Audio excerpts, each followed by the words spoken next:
Buenas noches, profesora. Soy Juan Pablo Pantaba Surta, estudiante del primer año paralelo A de especialidad electricidad. Y yo le voy a hablar sobre la exposición, le voy a dar la exposición de recuperación de este año.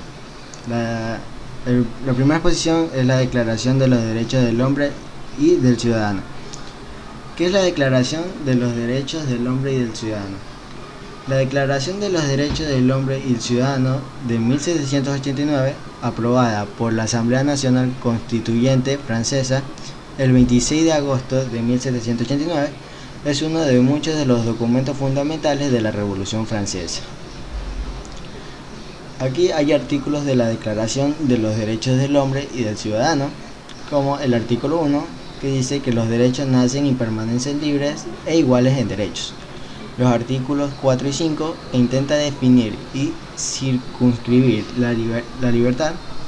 Es definida como lo que no perjudica a nadie y solo la ley puede poner límites. Los artículos 7, 8 y 9 precisa las características de la libertad individual, presunción de inocencia e irretroactividad de la ley. Y los artículos 10 y 11 se refieren a la libertad de opinión, de prensa y de conciencia. ¿Cómo eran las clases sociales para ese entonces?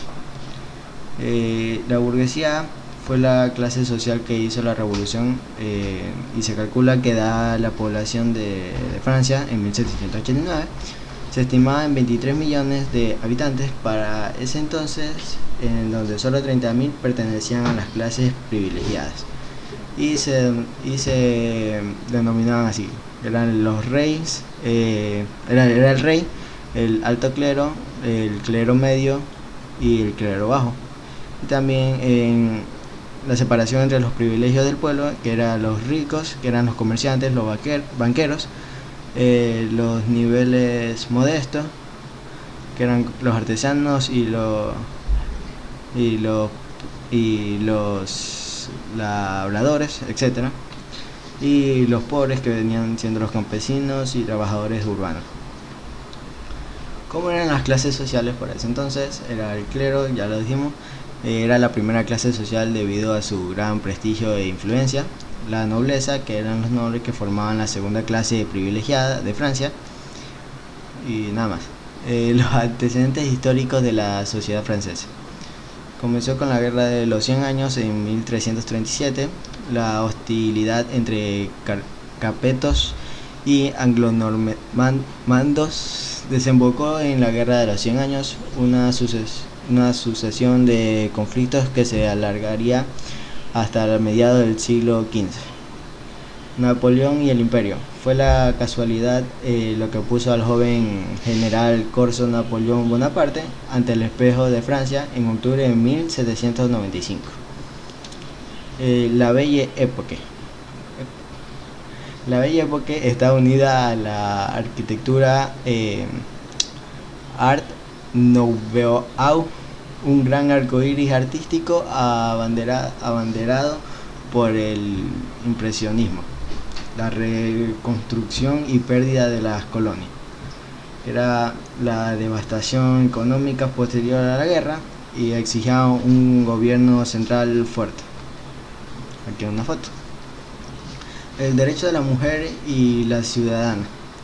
La declaración fue presentada a la Asamblea Nacional Francesa para ser refrenada sin lograr ninguna aprobación ni tener el efecto que buscaba Olympe.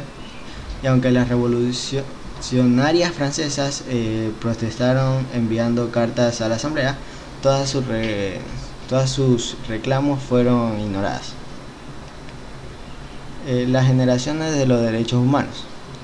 La clasificación de los derechos humanos en 3 generaciones o dimensiones para otros autores muestra la evolución que estos han experimentado junto al desarrollo de los estados, y aún no existe un consejo total respecto al número de generaciones de derechos existentes ni a su delimitación. La primera generación incluye los derechos civiles y políticos, que estos derechos fueron los primeros que se reconocidos legalmente a finales del siglo XVIII. La segunda generación recorre los derechos económicos, sociales y culturales. Estos derechos fueron incorporados poco a poco en la legislación a finales del siglo XIX y durante el siglo XX. Y la tercera generación de derechos ha ido incorporándose a las leyes finales del siglo XX y comienzo del siglo XXI. La tercera generación de derechos ha ido incorporándose a las leyes a finales del siglo XX y a comienzo del siglo XXI. Pretenden fomentar la solidaridad entre los pueblos y las personas. Con la revolución tecnológica a finales del siglo XX y a principios del siglo XXI ha resultado una nueva generación de derechos humanos relacionados directamente a las nuevas tecnologías. Y aquí se puede ver una imagen de los derechos civiles y ciudadanos que se conquistaron con la Revolución Francesa, los derechos sociales que surgen en la Revolución Socialista Soviética, y los derechos de los pueblos y las identidades, los derechos del uso y la dinámica.